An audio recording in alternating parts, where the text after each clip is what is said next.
Moi, j'étais dans l'écosystème crypto à titre perso depuis un moment. J'ai commencé à mettre mes ronds dedans. Et à la fin de mon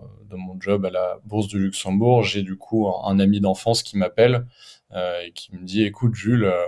voilà, je sais que tu t'intéresses à la crypto depuis quelques temps avec un ami, on aimerait monter un broker en France pour simplifier en fait l'investissement en crypto et surtout être un acteur réglementé parce qu'on voit comment ça évolue et on sait que ça va être important d'être PSAN, en tout cas en France,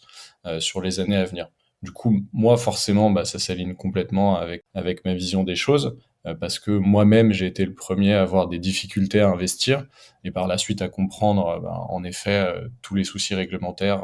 que pouvait y avoir, et tout ce qui s'est passé entre Luna, FTX, Celsius, etc.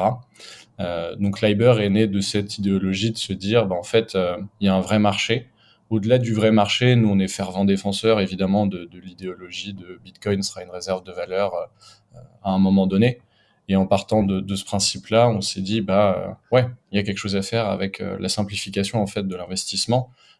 et de la démocratisation en masse en fait de cet écosystème. Et on était persuadé, et on l'est toujours, que ça passe par des meilleures expériences utilisateurs, des simplifications de process comme les entrées en relation, donc le KYC, et aussi la simplicité en fait, une fois que tu te retrouves sur ton appli, d'acheter, de vendre, d'échanger